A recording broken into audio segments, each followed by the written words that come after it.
पिछले वीडियो के अंदर पढ़ा था कि हमारे भारतीय इतिहास के कितने भाग हैं, लेकिन अब हम इस वीडियो में पढ़ेंगे विजयनगर साम्राज्य के बारे में। विजयनगर साम्राज्य हमारे दक्षिणी भारत का एक बहुत ही विख्यात साम्राज्य था और इसके बारे में हमें इतिहास के अंदर बहुत सारी जानकारियां मिलती है। तो एक बार हम थोड़ी सी चर्चा कर लेते हैं विजयनगर साम्राज्य के ऊपर। यह हमारे भारत का नक्शा है। अब देखिए आप, ये हमारा उत्तरी भाग है, ये हमारा दक्षिणी भाग है।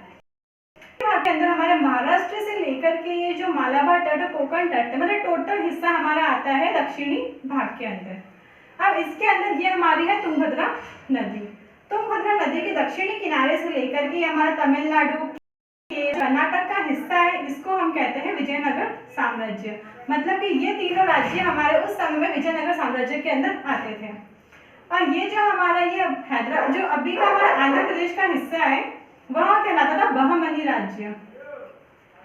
बहमनी राज्य। तो विजयनगर साम्राज्य, बहमनी साम्राज्य दोनों आपस में समकालीन ही इनकी स्थापना आपस में साथ में ही हुई थी। अब आप देखिए साम्राज्य के बारे में हम पढ़ते हैं, लेकिन विजयनगर साम्राज्य को स्थापित करने के पीछे क्या कारण रहे थे, इसका मतलब इसको क्यों स्थापित किया गया था, किसने स्थापित किया था, इसका कोई ना कोई तो कारण हो गई। तो आज हम उन कारणों के ऊपर भी चर्चा करेंगे, थोड़ी सी हम इसकी जानकारी भी लेंगे। देखिए विजयनगर साम्राज्य, विजयनगर साम्राज्य की राजधानी विजयनगर थी, क्योंकि इस विजयनगर ही थी। अब विजयनगर का मतलब क्या होता है? विजय का मतलब होता है जीत, तो जीत की नगरी मतलब कि विजयनगर। अभी तो वर्तमान में विजयनगर को हम्पी वर्ल्ड यूनेस्को के अंदर शामिल हो चुका है और कर्नाटक के अंदर हम्पी के अंदर हम आज भी विजयनगर साम्राज्य के अवशेषों को देख सकते हैं। अब आप देखिए कि संस्थापक कौन थे इसके। तो 1336 के अंदर हरिहर और बुक्का नाम के दो भाइयों ने साम्राज्य की स्थापना करी थी। अब ये हरिहर और बुक्का साम्राज्य की स्थापना क्यों करी थी? तो आप देखिए जो हरिहर और बुक्का थे, यह कंपिली प्रांत के राजा प्रताप रुद्रदेव के कमांडर थे, मतलब कि उसके सेनापति थे। लेकिन जब अलाउद्दीन खिलजी ने दक्षिण के अंदर अपनी विजय हासिल, अलाउद्दीन के वहां पर विजय प्राप्त करने के साथ में वहां पर इस्लाम का प्रभाव थोड़ा ज्यादा हो गया था। तो इस्लाम के प्रभाव के कारण वहां पर, क्योंकि वहां पर सब शिव के उपासक रहते थे, हिंदू धर्म को मानने वाले रहते थे, तो उन दोनों के बीच में थोड़ा टकराव स्थिति वहां पर, थोड़ा इस्लामिक अपना वहां पर हिंदुओं के ऊपर थोड़ा सा ज्यादा अपना प्रभाव दिखाने लग गए थे। तो इस कारण से हिंदुओं के अंदर थोड़ी सी प्रतिशोध की भावना उत्पन्न हो गई थी। लेकिन उसके बाद मोहम्मद बिन तुगलक ने जब दक्षिण के ऊपर आक्रमण किया, तो ये हरिहर कंपिली प्रांत के सेनापति के रूप में थे, इनको वहां के राजा ने तुगलक की सेना के सामने भेजा। लेकिन तुगलक की सेना ने इन दोनों के साथ साथ में 1300 सैनिकों को और बंदी बना लिया और उनको वो अपने साथ में दिल्ली लेके चले गए और वहां पर जाके उन्होंने इनका धर्म परिवर्तन करा के इनको इस्लाम धर्म ग्रहण करा लिया। लेकिन हरिहर और बुक्का ने जैसे तैसे करके उनकी मुगलों की दिल्ली सल्तनत की चंगुल से बाहर निकल आके और ऋषि विद्यारण्य करके उनके वहां पर जाके इन्होंने शरण ली और ऋषि ने इनको वापस से शुद्धि करके और इनको पुनः हिंदू बनाया। लेकिन इन सब घटनाक्रम के कारण इन दोनों भाइयों के इतना तो प्रतिशोध उत्पन्न हो चुका था कि अब इन्होंने ठान लिया था कि हम एक पूर्ण उसकी स्थापना करेंगे। इसी कारण से हरिहर और बुक्का ने 1336 ईस्वी के अंदर तुंगभद्रा नदी के दक्षिणी किनारे के अंदर एक राज्य की स्थापना करी थी, जो राज्य विजयनगर साम्राज्य कहलाया। विजयनगर साम्राज्य को मध्य युग का प्रथम साम्राज्य भी कहा जाता है, क्योंकि यहाँ पर पूरा हिंदुओं का ही अस्तित्व था। फारसी सी लेखक है अब्दुल रज्जाक, उन्होंने अपने वृत्तांत में लिखा था कि विजयनगर साम्राज्य उस समय के महानतम भव्य शहरों में से एक था, जितने भी हमारी दुनिया में उस समय भरे हुए थे। तो उन सभी भव्य शहरों में विजयनगर साम्राज्य भी एक महत्वपूर्ण साम्राज्य था। अब आप देखिए कि विजयनगर साम्राज्य पर कितने राजवंशों ने शासन किया था। तो विजयनगर साम्राज्य पर 3 राजवंशों ने शासन किया था, संगम वंश, सलूब वंश और तुलु वंश। संगम वंश जो था, संगम वंश मतलब जो हरिहर बुक्का, इनके पिताजी का नाम था संगमा, तो उनके नाम के ऊपर इन्होंने संगम वंश का नाम रखा है। संगम वंश नाम जो हुई थी, इसकी स्थापना 1336 में वो हुई थी और ये 1485 तक यह शासनकाल उनका चला था, मतलब कि करीबन 150 सालों तक।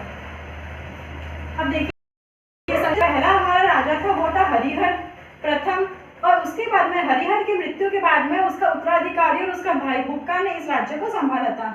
हरिहर और बुक्का इन दोनों ने ही अपने साम्राज्य को विस्तार किया और अपना पूरा साम्राज्य इन्होंने को में फैला दिया था।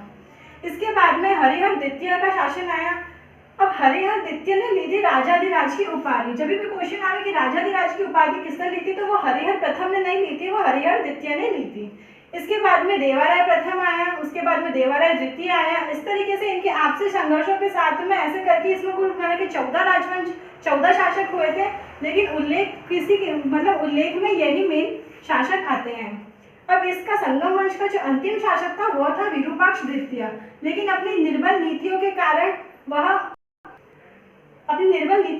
उसका पतन हो गया और इस तरीके से संगम वंश का अंत हो गया। संगम वंश के अंत के बाद में वहां पर राव नरसिंह ने सलू वंश की स्थापना करी थी। अब सलू वंश के बाद में इसका भी पतन इसी तरीके से हो गया, अपने निर्बल उत्तराधिकारियों के कारण या फिर अपनी नीतियों के कारण। उसके बाद में वहां पर तुलु वंश के अंदर जो मुख्य राजा है हमारा वह कृष्णदेव राय है।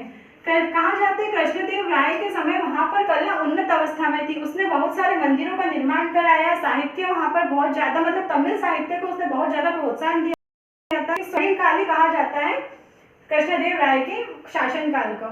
और वहां पर महिलाओं की स्थिति बहुत अच्छी थी, वहां पर महिलाएं हर दर्जे में अव्वल थी, मतलब वहां पर महिलाएं ज्योतिष थी, वहां पर महिला उच्च पदों पर आसीन थी। लेकिन कृष्णदेव राय के बाद में वहां पर एक युद्ध हुआ था, तालीकोट का युद्ध।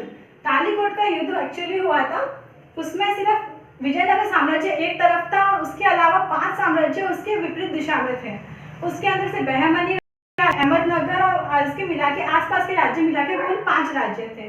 अब इन 5 राज्यों ने विजयनगर साम्राज्य में आक्रमण किया और आक्रमण के कारण अगर विजयनगर साम्राज्य जीतने ही वाला था, लेकिन जो विजयनगर साम्राज्य के सेनापति थे राम राय, उनके किसी बहुत ही खास आदमी ने उनके साथ विश्वास दिया और विश्वासघात के कारण उनका साम्राज्य उनसे छीन गया। और उसके बाद में बहमनी राज्य वालों ने विजयनगर साम्राज्य के अंदर घुस के वहां पर आग लगा दी और उस साम्राज्य को तोड़फोड़ करके छोटे छोटे टुकड़ों में। लेकिन इस साम्राज्य की भव्यता इतनी है कि आज भी शत विशत होने के बाद भी हम हम्पी के अंदर इस साम्राज्य के अवशेषों को देख सकते हैं, जो आज भी अब उस काल का गौरव अपने अवशेषों के माध्यम से वह उन्नत अवस्था में बता रहे हैं हमको। तो ये हमारा विजय था। इसकी एक छोटी सी स्टोरी थी कि हमारा कैसे विजयनगर साम्राज्य अस्तित्व में आया और कैसे उसका पतन हुआ।